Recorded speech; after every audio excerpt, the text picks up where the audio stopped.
merindukan Engkau Tuhan, bukan hanya berkat-berkat-Mu Tuhan, bukan hanya pertolongan-Mu, bukan hanya kebaikan-Mu, tetapi biarlah kami boleh merindukan sungguh pribadi-Mu ya Tuhan. Kami merindukan kehadiran-Mu, kami merindukan Engkau berbicara kepada setiap kami Tuhan. Kami merindukan kehadiran Tuhan setiap hari di dalam kehidupan kami. Ini doa kami Tuhan, berbicara kepada setiap kami umat-Mu, karena kami siap untuk mendengar. Di dalam nama Tuhan Yesus Juru Selamat kami berdoa. Amin. Silakan duduk Bapak Ibu. Shalom. Shalom. Ya, silakan. Anak-anak sekolah minggu sudah di bawah ya. Oke, Bapak Ibu. Oke, Komika boleh buka satu slide kita yang tadi. Iya Bapak Ibu. Ini anak-anak muda biasanya tahu ya. Kalau lambang-lambang seperti ini nih. Melvi. Langsung mau tanya nih sama Melvi ya, anak muda nih. Kalau lambang yang ini artinya apa? Like ya. Artinya dia ngapain tuh, kan? Artinya dia suka. Oke, kalau yang ini berarti dislike ya. Anak muda tahu. Bapak Ibu tahu nggak? Oke, kalau yang ini apa ini ya?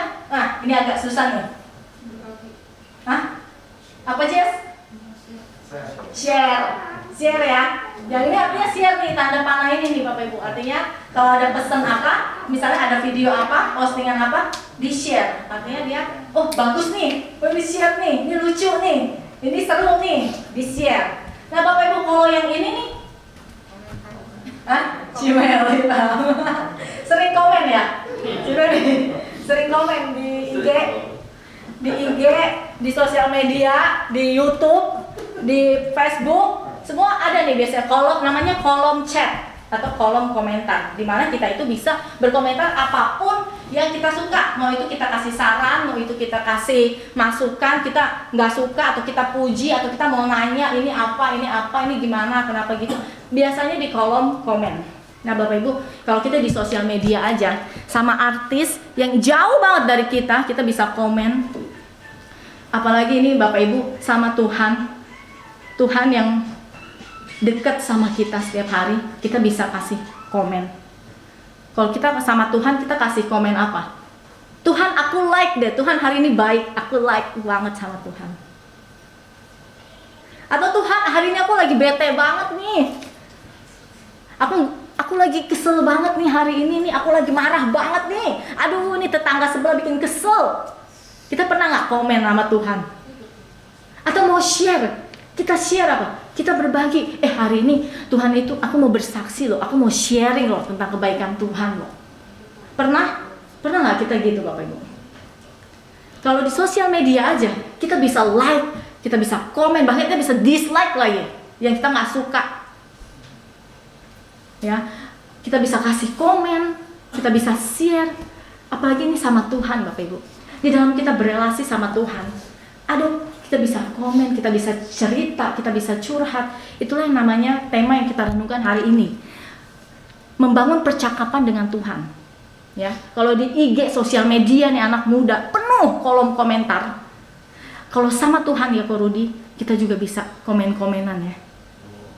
Kita juga bisa ngobrol sama Tuhan. Nah, ini kita mau lihat nih, membangun percakapan dengan Allah. Ini tema kita hari ini. Oke, lanjut kita mau buka dari bacaan kita dulu ya Bapak Ibu yuk. Siapa yang mau bantu saya baca deh? Yang mau bantu baca dulu. Ini. Ya. 1 Samuel 10 sampai 11a. Lalu datanglah Tuhan berdiri di sana. Sorry ya, typo sedikit. 1 Samuel 3 ayat 10 sampai 11a. Sorry ya, ini typo sedikit. 1 Samuel 3 ayat 10 sampai 11a. Iya. Lalu datanglah Tuhan berdiri di sana dan memanggil seperti yang sudah-sudah. Samuel, Samuel. Dan Samuel menjawab. Samuel menjawab apa Samuel? Ayo Samuel yang jawab Samuel. Jawab apa Sam? Berbicaralah sebab hamba ini mendengar. Lalu berfirmanlah Tuhan kepada Samuel. Iya. Terima kasih ya. Imam Eli, Imam Rudi dan Samuel. Ya, Bapak Ibu, ini percakapan antara Tuhan dan Samuel. Jadi ini ceritanya terjadi di sebuah tempat yang namanya Silo, di mana tempat ada bait Allah, ya, rumah Tuhan. Nah di sini satu hari Bapak Ibu, firman Tuhan itu datang kepada Samuel 3 kali. Waktu Samuel masih tidur. Waktu Samuel tertidur, di mana satu keadaan yang sunyi, yang sepi. Ketika dia terbangun oleh satu suara, yang dia pikir itu adalah suara Imam Eli, yang waktu itu sudah lanjut usia dan matanya sudah samar-samar. Dan mungkin Samuel berpikir, oh ini mungkin Imam Eli lagi butuh pertolongan. Jadi waktu dia dengar, Samuel dengar, Samuel, Samuel. Yang ada di pikiran Samuel kecil pada waktu itu adalah, oh ini bapakku, maksudnya Imam Eli sedang memanggil aku. Maka dia pergi ke tempatnya Imam Eli. Iya bapak, apakah kamu memanggil aku? Tidak nak, aku tidak memanggilmu. Dia belum, Samuel yang waktu itu umur 12 tahun. Masih SD ya, mau masuk SMP, masih kecil ya. Samuel yang berpikir bahwa itu adalah suara Imam Eli 3 kali. Dia bolak-balik ke tempatnya, ke kamarnya Imam Eli. Bapak, kamu panggil aku? Tidak nak, aku tidak memanggilmu.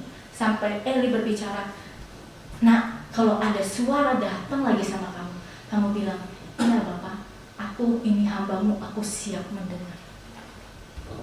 Maka dijawab Samuel, berbicaralah Tuhan, hambamu siap untuk mendengar. Nah Bapak Ibu, menarik ya, bahwa firman Tuhan itu bisa datang di mana saja. Betul ya Pak? Kapan saja, betul ya? Tadi Pak Martin sudah bilang, di mana saja, kapan saja, kepada siapa saja. Firman Tuhan itu bisa menyapa kita. Bapak Ibu, waktu firman Tuhan menyapa kita, waktu firman Tuhan berbicara pada kita, apa jawaban kita? Waktu Tuhan komen sama kita, Tuhan kasih komen, Ivan, ayo, kamu pelayanan ya. Nih, Tuhan kasih komen. Tuhan berikan komentar buat kita dan apa jawaban kita. Apakah kita merespon? Waktu Tuhan ingatkan kita akan dosa-dosa kita, apa respon kita? Bapak Ibu, kalau kita peka, mau melatih kepekaan kita untuk kita bercakap-cakap sebenarnya setiap hari di dalam hidup kita, setiap hari dan setiap hal yang terjadi di dalam hidup kita, Tuhan itu berbicara Bapak Ibu. Tuhan itu nggak pernah diam. Tuhan itu selalu ada di dalam hidup kita setiap hari, setiap saat, di dalam segala situasi, di dalam situasi yang tenang atau di dalam situasi yang kacau. Tuhan itu sebenarnya mau berbicara, tapi apakah telinga kita itu bisa mendengar suara Tuhan? Nah itu masalahnya, bahwa seringkali keadaan kita itu nggak sunyi, keadaan kita tuh terlalu berisik sehingga kita nggak bisa dengar Tuhan tuh ngomong apa sih. Maka kita mau lihat yuk, lanjut. Kita perlu yang pertama, melatih kepekaan di dalam saat teduh Bapak Ibu. Melatih kepekaan dengan saat teduh. Maka berdisiplin diri di dalam saat teduh supaya kita tuh bisa mendengar, oh Tuhan tuh ngomong ini ya. Di dalam apa? Di dalam firman ya Bapak Ibu. Di dalam firman Tuhan, di dalam berdoa. Di dalam berdoa setiap hari, di dalam firman Tuhan setiap hari ini penting sekali untuk melatih kepekaan di dalam saat teduh. Nah itu yang kita lakukan di persekutuan doa ya. Betul ya Pak Afi, Bu Medaki, yang kemarin kita di persekutuan doa kita melatih bagaimana kita menggali firman Tuhan. Bagaimana kita melatih bersaat teduh ya, betul ya Korudi ya. Di dalam firman Tuhan ini bacaan yang sama dan ajaibnya adalah di dalam hidup kita. Waktu kita baca, masing-masing orang bisa bacanya itu berbeda-beda apa yang dia dapatkan. Luar biasa ya. Jadi satu firman yang sama, satu bacaan yang sama. Tetapi waktu dibaca, tiap-tiap orang berbeda-beda. Pada waktu itu kita berapa ya? 6 ya? 6, sekitar 6 orang. 6 orang atau 7 orang bisa dapat pembelajaran yang berbeda-beda di dalam firman Tuhan. Sesuai dengan apa yang terjadi di dalam hidupnya Bapak Ibu. Kalau kita di sini ada 20-30 orang, maka ada 30 pesan Tuhan yang ada buat Bapak Ibu masing-masing. Waktu Bapak Ibu baca firman Tuhan setiap hari, Tuhan itu berbicara, Tuhan kasih kekuatan, Tuhan ingatkan, Tuhan tegur kita, Tuhan mengoreksi kita. Setiap hari, apakah kita peka kepada firman Tuhan? Satu firman yang sama, tetapi ajaibnya itu bisa beda-beda di dalam diri setiap orang, sesuai dengan kehidupan kita setiap hari. Makanya penting sekali Bapak Ibu untuk setiap hari itu membaca firman Tuhan, merenungkan firman Tuhan. Penting sekali. Waktu kita merenungkan firman Tuhan, kita dengar. Kita melatih untuk mendengar. Maka Bu Medahi, waktu kita konseling, ya kan? Yang paling penting pertama apa? Mesti. Kenapa Bapak Ibu? Karena kita tuh kadang-kala banyak komennya, komentarnya kebanyakan. Jadi kita kadang, Tuhan ngomong apa? Ini aku coba mau dengar Tuhan tuh ngomong apa ini. Ya. Jadi waktu konseling aja sama orang, waktu kita melayani, kamu ada masalah apa, gitu ya. Kamu ada keluhan apa? Yuk sini, coba. Kita mau dengar. Maka penting sekali ini telinga Bapak Ibu, dan penting sekali untuk mendengar. Oh, Tuhan itu mau apa di dalam hidup. Dan Samuel yang masih 12 tahun, dia dengar suara Tuhan. Tuhan berbicara kepada dia, dan dia berbicara, Tuhan, hambamu siap untuk mendengar. Belajar dari Samuel kecil, di dalam umurnya yang masih kecil. Waktu Tuhan berbicara, dia yang waktu itu masih kecil, dia belum mengalami apa itu pengalaman dengan Tuhan. Dia hanya mendengar dari kata papa mamanya, Hana dan Elkana, orang tuanya, yang membawa dia ke bait Allah, tapi dia belum pernah mendengar, belum pernah mengalami Tuhan. Sampai Tuhan datang dan dia mengalami Tuhan. Oke Tuhan. Yang pertama, yang kedua, lanjut. Ayat 21 dan Tuhan selanjutnya, yuk kita baca sama-sama ayat 21, 1, 2, 3. Dan Tuhan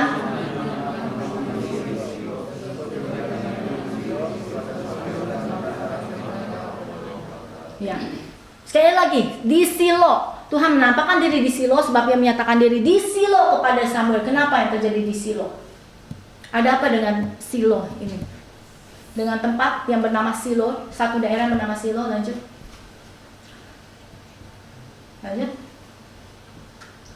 Pada masa itu, firman Tuhan jarang.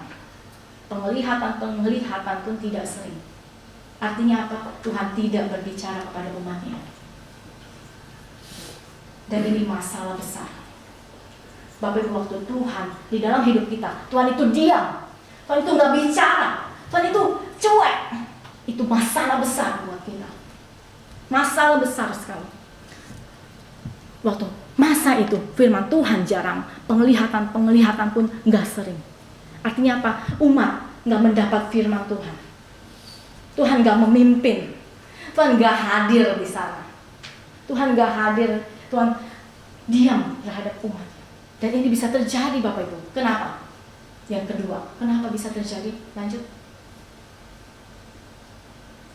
dulu. Nanti kita balik ke sini.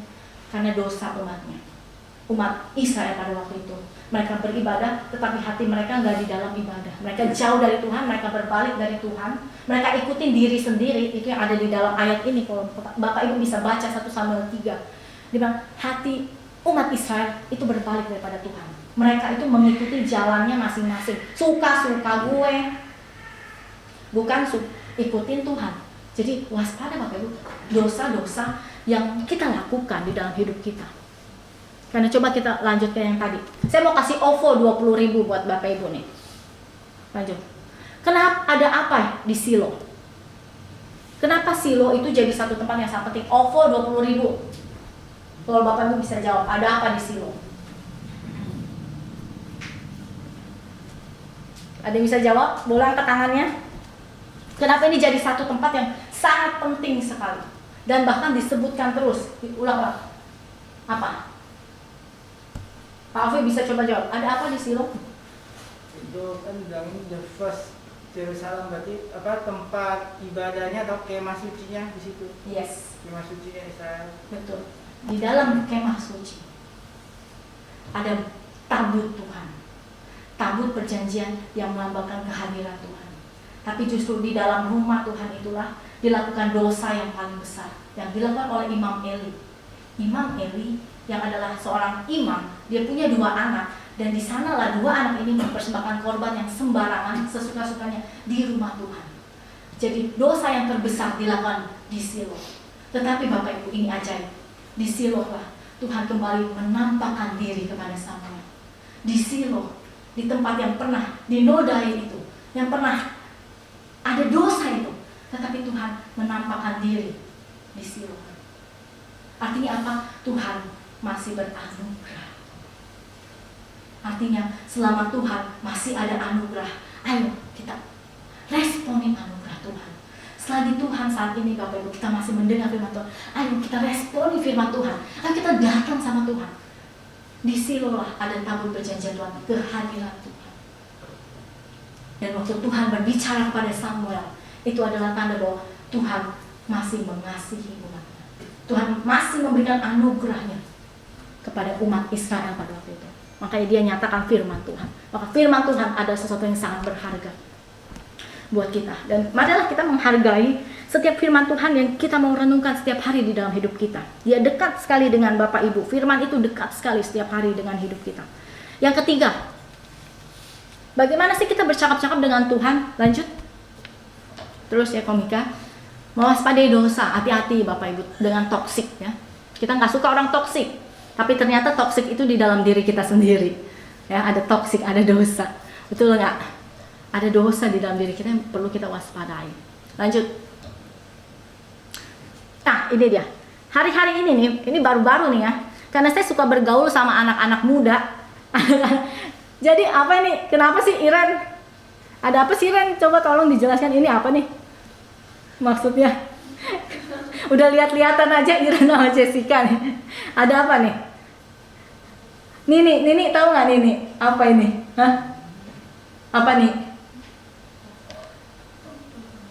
TikTok ya? Kenapa sih Ren TikToknya? Kamu nanya. Kamu nanya. Saya nggak tahu loh ini kenapa viral. Saya juga nggak tahu loh Bapak Ibu. Tapi ini viral loh. Ini viral. Tiba-tiba kamu nanya. Kamu nanya. Kamu nanya. Awas sindrom kamu nanya. Kenapa sih dia nanya? Ceritanya begini loh Bapak Ibu. Jadi dia tuh posting video. Dia tuh sedang live TikTok ya ceritanya ya. Tolong koreksi ya kalau sesat. Dia lagi live TikTok gitu. Terus si cowok ini namanya si Alif. Nah Alif ini dia kayaknya ada potongan rambut baru gitu loh.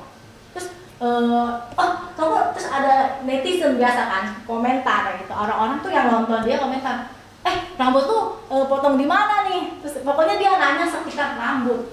Nah waktu dia nanya sekitar rambut barunya itu ya. Terus dia bilang, kamu nanya gitu. Jadi itu viral tuh Bapak Ibu. Jadi gara-gara padahal nggak tahu kenapa ya cuma begitu doang tuh bisa viral Bapak Ibu. Jadi orang di TikTok aja dia bisa komentar, orang bisa nanya Bapak Ibu. Apalagi kita sama Tuhan. Kita sama Tuhan, kita bisa tanya terus. Tuhan, gimana ya masa depan aku Tuhan? Tuhan mau apa ya buat masa depan aku Tuhan? Tuhan jodoh aku siapa ya Tuhan? Tuhan mau gimana ya Tuhan? Aku mesti sekolah di mana ya? Aku mesti kerja di mana ya? Bisa dong kita nanya? Bisa nggak? Bisa dong. Ya. Kita meminta tuntunan Tuhan buat kita Bapak Ibu. Lanjut. Next. Jadi kalau di IG aja ada kolom komentar. Biasanya di Instagram anak-anak muda dia punya kolom komentar tuh. Ask me a question. Jadi ada pertanyaan-pertanyaan privat, pertanyaan-pertanyaan pribadi Bapak Ibu. Jadi ini tuh nggak di ini ya, kalau di posting ya terserah orangnya. Tapi biasanya kamu boleh tanya, bahkan pertanyaan-pertanyaan pribadi. Kamu mau tanya nggak pacar saya yang baru siapa? Kamu mau tanya nggak gimana feeling saya hari ini? Kamu mau curhat nggak? Ask me a question. Bahkan pertanyaan-pertanyaan pribadi aja itu bisa muncul di kolom Instagram. Untuk kita mau tahu sebenarnya kabar kamu gimana. Aku mau tahu dong ini bener gak sih? Masalah ini bener gak sih? Jadi yuk Bapak Ibu sama-sama kita juga minta tuntunan Tuhan. Kita bisa tanya sama Tuhan. Menarik nih satu cerita nih. Waktu saya cerita-cerita, kan saya suka ngumpul ya di kampus sama anak muda. Dia bilang, kalau aku punya pacar gimana ya gitu. Terus cariin pacar dong ada nggak yang baik, dia bilang gitu. Terus saya bilang, kamu mau cari pacar yang gimana gitu kan. Terus ya terus iya nih yang ini nih C, yang gini. Terus oh gitu, oke. Kalau gitu yang pertama harus kamu lakukan, kamu doa dulu. Waktu kamu mau cari pasangan, yang pertama adalah berdoa. Tanya Tuhan, Tuhan mau aku punya pacar yang gimana? Tanya Tuhan yang baik yang mana? Waktu saya sama Periadi, Bapak Ibu, itu ada 2 apa 3 orang yang deketin loh. Ya kan, waktu sama Periadi nih, ada 2 apa antara satu waktu itu deketan ya, waktu masih pacaran sama Periadi. Itu waktu itu ada yang deketin saya sebelum kami nikah. Tepat benar-benar deket banget sebelum kami nikah gitu. Kira-kira berapa bulan deh. Dia bilang, gini, wah dia bujuk biasa lah, mulut manis laki-laki. Saya udah tahu apa Ibu. Waktu itu saya pacaran sama dia loh, udah pacaran. Makanya saya bilang sama anak-anak cewek ya, pilih yang betul-betul minta tuntunan Tuhan.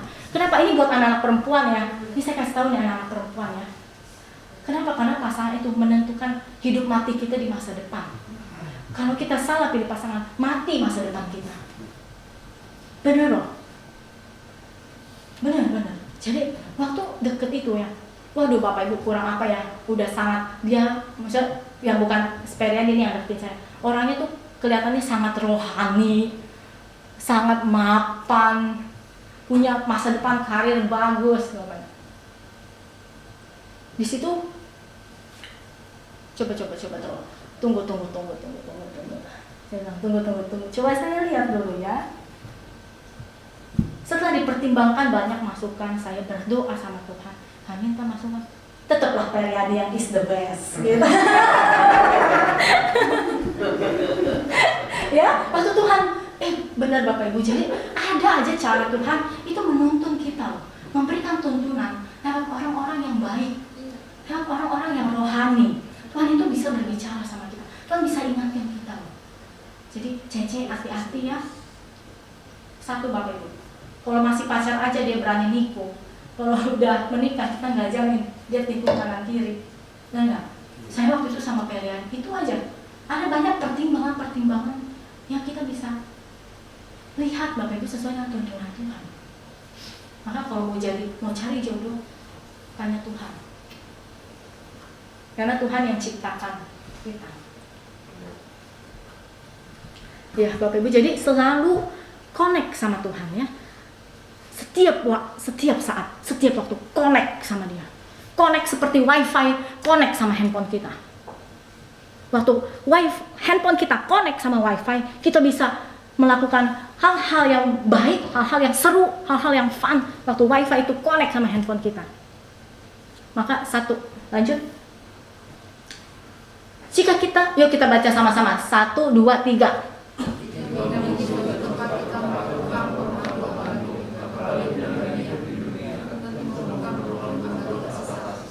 Waktu saya kemarin mau pergi cari dimsum endut sama si Periadi, perlu pakai GPS. Karena kita nggak tahu tempatnya di mana. Bapak Ibu, masa depan kita juga nggak tahu bagaimana. Kita perlu penuntun, Bapak. Kita perlu orang yang menuntun kita, orang yang lebih tahu siapa yang bisa dampingin kita, siapa yang bisa kasih tahu kita, siapa yang bisa guide kita di masa-masa depan kita. Kalau kita cari tempat makan aja kita perlu GPS, apalagi menjalani hidup, perlu tuntunan. Maka lanjut terakhir, seperti connect to God, kata kuncinya adalah di dalam doa. Mari kita berdoa. Terima kasih Tuhan karena sekali lagi suara Tuhan berbicara kepada setiap kami, dan kami menghargai itu Tuhan, bahwa firman Tuhan itu begitu berharga. Firman Tuhan itu menjadi pelita, menjadi pegangan buat kami, yang kami pegang terus ya Tuhan. Karena dalam hidup apapun kami, kesulitan apapun kami boleh pegang firman Tuhan. Tolong kami Tuhan yang lemah ini, berikan anugerah-Mu buat hidup kami. Berikan anugerah rahmat kebaikan-Mu buat hidup kami ya Tuhan. Berkati semua jemaat-Mu yang sudah hadir Tuhan, yang sudah mendengarkan suara Tuhan. Biar Engkau berbicara kepada setiap kami. Engkau memberkati hidup jemaat-Mu Tuhan. Engkau menopang, Engkau menguatkan kehidupan jemaat-Mu Tuhan. Kami yang lemah dan terbatas perlu pimpinan Tuhan. Demikian kami berdoa. Di dalam nama Tuhan Yesus Juru Selamat kami. Amin. Terima kasih Bapak Ibu, Tuhan Yesus memberkati.